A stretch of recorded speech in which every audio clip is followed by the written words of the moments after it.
Tonight, President Trump testing the limits of his power. The White House ordering a pause on multiple forms of federal financial assistance. The chaos and confusion in Washington and the swift backlash, including lawsuits. A federal judge late tonight delaying the start date. Plus, President Trump's new buyout offer for all federal employees. ICE roundups in New York City. The new Homeland Security Secretary there as undocumented immigrants are arrested, including, she says, a ringleader of a violent gang. Dangerous outbreak, the unprecedented spread of tuberculosis in Kansas. The historic number of cases detected. Kennedy family split on the eve of his confirmation hearing to lead American health agencies. Robert F. Kennedy Jr.'s cousin, Caroline Kennedy, blasting him as a, quote, predator. Returned to Auschwitz. She was a 14-year-old when the Nazi death camp was liberated. At age 94, she returns for the first time, showing our Jesse Kirsch what she says the world must remember.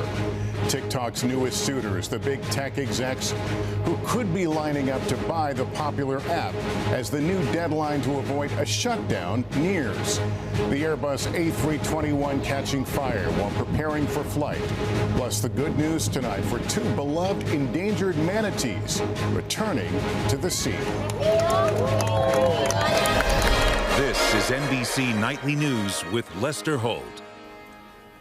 Good evening and welcome. The speed of President Trump's rush to remake the federal government may have left some in its wake today and ultimately caused a federal judge to step in, temporarily halting an abrupt Trump administration order to pause spending on federal grants and loans.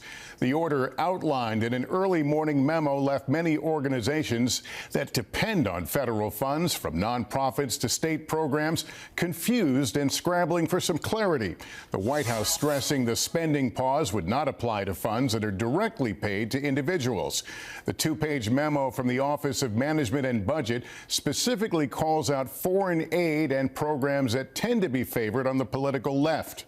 The court today pausing the White House plan for a week. But now tonight, a sweeping new shakeup to report, hitting the email boxes of every federal worker. It's where we begin with Garrett Hake. Yes. Tonight, as part of his promise to reduce government spending, President Trump is making more than 2 million federal workers an offer. Quit now and accept a severance package. NBC News first reporting federal employees received the offer by email late this afternoon. The White House expects 5 to 10% of the federal workforce to accept it, which could lead to $100 billion in annual savings. But tonight, in a blow to the administration, a federal judge has temporarily blocked the president's attempt at another government shakeup, after the Office of Management and Budget overnight ordered a temporary pause on grant, loan, or federal financial assistance programs that might run counter to President Trump's executive orders. It means no more funding for illegal DEI programs. It means no more funding for transgenderism and wokeness across our federal bureaucracy and agencies. President Trump is looking out for you by issuing this pause because he is being good steward of your taxpayer dollars. Democrats immediately assailed the president's action. Law enforcement, rural hospitals, aid to the elderly, food for people in need. This decision is lawless, dangerous, destructive, cruel. While several state Democratic attorneys general sued to block the move. When Congress dedicates funding for a program, the president cannot pull that funding on a whim. But Republicans defending the freeze. Let's get a handle on all this spending and figure out if it's going where it's supposed to go. Tonight, the White House saying individual federal assistance would not be paused or reviewed under its plan. Social Security benefits, Medicare benefits, food stamps, welfare benefits, assistance that is going directly to individuals will not be impacted by this pause. But all of it sparked confusion about who would be impacted. The White House says Head Start, the early childhood education program for low-income families, would not be affected. But Connecticut Democratic Senator Chris Murphy posting, quote, Head Start reimbursement system is shut down in his state. What was your reaction when you heard about this order overnight? Yeah, it was a shock to ask. While in Florida, Talithia Edwards' 4-year-old son Raymond is one of the more than 800,000 children served by the program. She told me the uncertainty is nerve-wracking. You look for other options, but there aren't many options when you think about affordability in child care. Garrett, that judge temporarily blocking the pause on federal assistance until a hearing next week. Meantime, President Trump has issued a new executive order impacting transgender children and teens. What can you tell us about that? That's right, Lester. This order says the U.S. will not fund, promote, or assist in any way with transition surgeries for anyone under age 19, including directing government health care providers to exclude coverage for pediatrics, transgender surgeries, or hormone treatments, all of it likely to spark a legal challenge. Lester? Garrett Haake starting us off. Thanks. Another cornerstone of the Trump administration cracking down on undocumented migrants, playing out here in New York today as we learn of a quota for arrests. Here's Gabe Gutierrez. Tonight, New York City, at the center of President Trump's escalating crackdown on illegal immigration. Federal agents arresting an alleged ringleader for the notorious Venezuelan gang Tren de Aragua, who they say is wanted for kidnapping and assault. New Homeland Security Secretary Kristi Noem in body armor overseeing the roundup. They're getting the dirtbags off these streets. President Trump last night touting the ongoing arrests. We are throwing them the hell out of our country. We have no apologies, and we're moving forward very fast. Two sources familiar with the planning confirmed to NBC News ICE leadership has told agents to increase their arrest of undocumented immigrants to 1,200 to 1,500 per day nationwide. One source calling it a quota, adding agents may be penalized for not meeting it. Mexico! Mexico! Across the country, Trump's deportations are sparking both fierce backlash. There's a real goal here to stoke fear into the American people. And strong support. I'm really happy it's happening. Very happy, actually. After NBC News reported nearly half of undocumented immigrants arrested Sunday had no prior criminal record, besides being in the country illegally, NBC's Peter Alexander asking the White House. So is violent offenders no longer the predicate for these people to be deported? If you are an individual, a foreign national, who illegally enters the United States of America, you are, by definition, a criminal. The cost of all this can be staggering. Two sources familiar with the process tell NBC News deporting one migrant runs around $10,500. Here in New York, city officials estimate it costs an average of $352 a night to house asylum seekers. Are you scared? Catherine Espancha from Venezuela says she and her daughters have stayed at this hotel, a migrant shelter, for 6 months. That could be a price tag to taxpayers of more than $63,000. And three sources familiar with the planning tell NBC News that large-scale arrests will now happen in 3 U.S. cities per week. Lester? Gabe Gutierrez in New York. Thank you.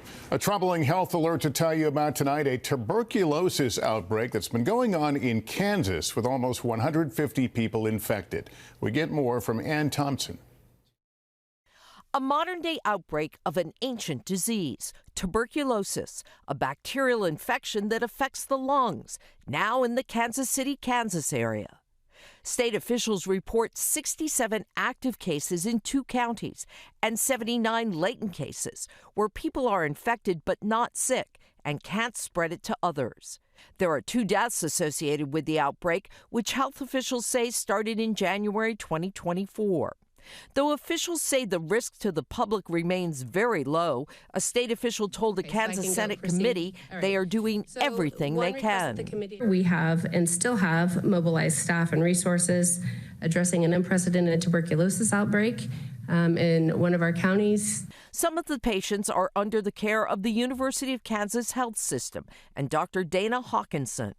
How sick are these people in this outbreak? I mean, it ranges from very mild symptoms that may have been persistent for several weeks or months to extremely ill patients who've had symptoms for quite a while, but then seek medical care. And by that time, they are extremely ill. How long does it take to clear? We do have treatment for this disease.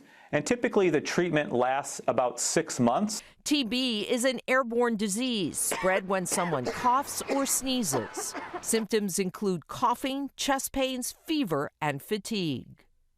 And I was surprised to hear him say 6 months. And let me ask you, what can we do to protect ourselves from getting TB? You know, Lester, there really isn't much you can do, doctors say, but they do say the most important thing is that if you get it, you need to help those public health officials trace your contacts because that will help stop the spread. All right, and thank you. Health concerns will be front and center tomorrow at Robert F. Kennedy Jr.'s confirmation hearing for Health and Human Services Secretary. He's facing sharp criticism from his cousin, Caroline, and some parents concerned about his potential vaccine policies. Aaron McLaughlin has our story, a collaboration with KFF Health News. Tonight, on the eve of Robert F. Kennedy Jr.'s Senate confirmation hearing to lead the Department of Health and Human Services, Bobby himself is a predator. Caroline Kennedy is lashing out at her cousin, calling him unqualified to oversee critical agencies, including the FDA and CDC, pointing in part to his stance on vaccines. Bobby preys on the desperation of parents of sick children, vaccinating his own kids while building a following hypocritically discouraging other parents from vaccinating theirs. Do you have any response to the letter released by Caroline Kennedy? RFK Jr. ignored NBC News' questions today, but his cousin's concern is echoed in Franklin, Tennessee. It's very scary that that person is going to be making public health decisions for our family and the country as a whole. Jen Fisher's 12-year-old son Raleigh was born with a congenital heart condition that makes him more vulnerable to all types of sickness. Her fear now made worse, Jen says, by growing vaccine skepticism within the Franklin community. What does that mean for Raleigh? It's a scarier thing to send him out the door every morning. It's cold and flu season, so there's a lot of illness going around. Here in Tennessee, according to the CDC, more and more parents are choosing not to vaccinate their children against preventable diseases such as measles and whooping cough. A reality Dr. Daniel McGinley says he is increasingly confronting in his practice. Do you worry that people are going to die because of this skepticism? Some will. You're confident that that is going to happen? If these diseases come back, more people will die. Vaccine skepticism is growing across 40 states plus Washington, D.C. Last school year, the percentage of kindergartners exempted from one or more mandatory vaccines was the highest ever recorded, fueled by online conspiracies and high-profile critics of vaccines and vaccine mandates, like RFK Jr. There's no vaccine that is, safe and effective. Since his nomination, he said he's not anti-vaccine and he won't take them away. But parents like Fisher say they'll be watching tomorrow's confirmation hearing closely, knowing that for Raleigh and children like him, the stakes are high. Aaron McLaughlin, NBC News, Franklin, Tennessee. In 60 seconds, time running out for a sale of TikTok to avert a ban in the U.S. The big tech execs who could buy it. Plus, we put AI's newest player to the test amid national security concerns over its Chinese ownership. Some terrifying moments tonight at an airport in South Korea where an Airbus plane caught fire just before a flight to Hong Kong. Fire officials said 169 passengers and 7 crew members were evacuated. 3 suffered minor injuries. South Korea's news agency said the fire began in the plane's tail. TikTok is back online, and some major tech executives may now be in the running to buy the app before it faces a potential ban here in the U.S. Savannah Sellers has more. The list of potential TikTok buyers continues to grow, with President Trump saying, "It's a big one. That's a good thing." The latest, tech giant Microsoft. Is Microsoft in discussion for acquiring TikTok? I would say yes. You spoke a lot of interest in TikTok. Microsoft had no comment, but CEO Satya Nadella emerged as a top contender to buy TikTok in 2020 when Mr. Trump initially wanted to ban the app. Other suitors could include tech titan Elon Musk and Oracle founder Larry Ellison. Are you open to Elon buying TikTok? I would be if he wanted to buy it. I'd like Larry to buy it, too. Musk notably has not commented on rumors he'd make a bid. Ellison's Oracle already stores TikTok data. Mr. Trump signing an executive order last week, pausing a ban on the app from taking effect for 75 days, while his administration explores a potential sale or investment, later saying it could happen within 30 days. TikTok's parent company's Chinese ownership sparking national security concerns that China could steal user data or manipulate content. TikTok says that's not true. Those concerns echoing around another Chinese-owned app climbing the charts, DeepSeek, an AI chatbot now on the White House's radar. As for the national security implications, I spoke with NSC this morning. They are looking into what those may be. DeepSeek notes in its privacy policy it collects user keystrokes and stores that information on Chinese servers. And Savannah joins me now. You've been testing this app. I'm curious what you saw. Absolutely, Lester. Let me tell you about one of our experiences. So we asked DeepSeek about China's Great Firewall. That's their internet censorship and surveillance system. It paused for a moment, then it spit out a lengthy answer. But that answer was only visible for seconds. It was then wiped and replaced with a message saying that it was beyond its scope and asking to talk about something else. If you do ask it, though, about recipes or resume help, it does complete those tasks quickly. Lester? Interesting. Savannah, thanks very much. Up next, the poignant message from an American Holocaust survivor. We're with her on her first return to Auschwitz 80 years later. We're back now with an extraordinary journey of horror, hope, and salvation. It's a story of one woman, an American Holocaust survivor who returned to Auschwitz today for the first time. Jesse Kirsch met with her there. Fog and snow cannot hide the horrors that unfolded here. There are many things I blocked out completely. The electrified fences caging people like animals, the starvation, the gas chambers. What are you feeling right now? That I can't go in, I don't want to go in, I don't want to see where my family and whole world was killed, my whole world. This place is a reflection of humanity's worst. But at 94 years old, Ruth Cohen had to return. She was ripped from her home, forced onto cattle cars with her family. She remembers arriving at Auschwitz. First, my dad went that way with men. My mother went that way with my brother and my little cousins, and we went that way. This is the last place 14-year-old Ruth saw her mother, her little brother, and 2 young cousins.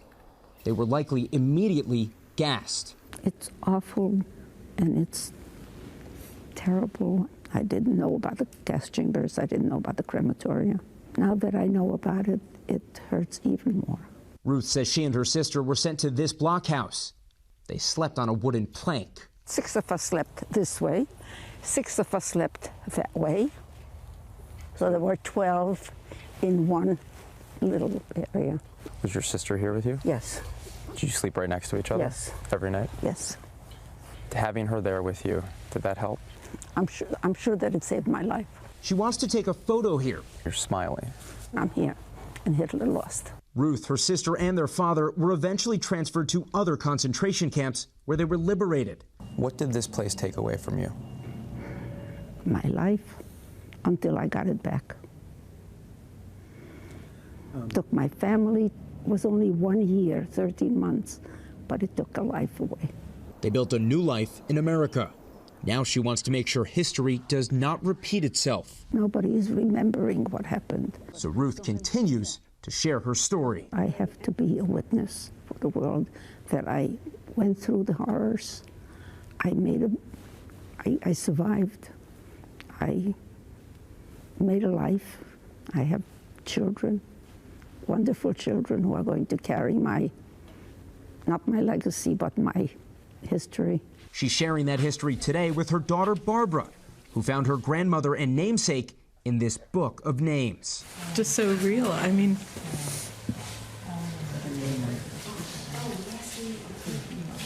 my grandmother's part of me. I have her name. What would you tell people to do to prevent something like this happening again? I could say it in one word: love. Love would never permit something like this to happen. Jesse Kirsch, NBC News, Brzezinka, Poland. A powerful woman with a moving story. When we come back, there's good news tonight about the new push to save these gentle giants and the people who are making it happen. Finally tonight, in Puerto Rico, efforts to save manatees from extinction made a big splash today. George Solis now with the good news tonight. It's a moment more than 5 years in the making. A significant swim that may help ensure the survival of a species. Endangered female manatees, Loisa and Taikaraya, celebrated as they were released back into the waters of the Caribbean. The pair orphaned as calves after getting stranded and separated from their mothers. Nursed back to health by the Caribbean Manatee Conservation Center in Puerto Rico, run by Dr. Antonio Mignucci. Just how exciting was it to be there for their release today? Signifies a lot to us after 5 years of rehabilitation work. that these animals finally get to touch the salt water again and be able to carry on for the species.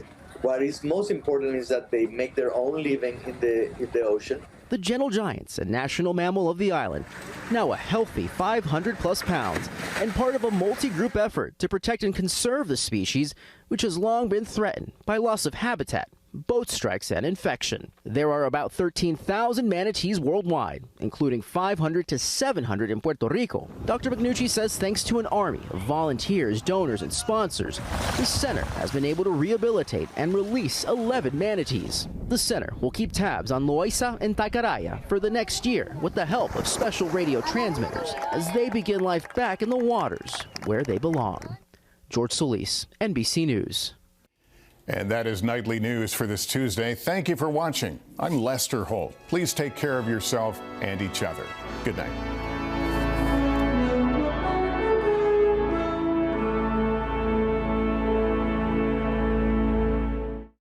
Thanks for watching. Stay updated about breaking news and top stories on the NBC News app or follow us on social media.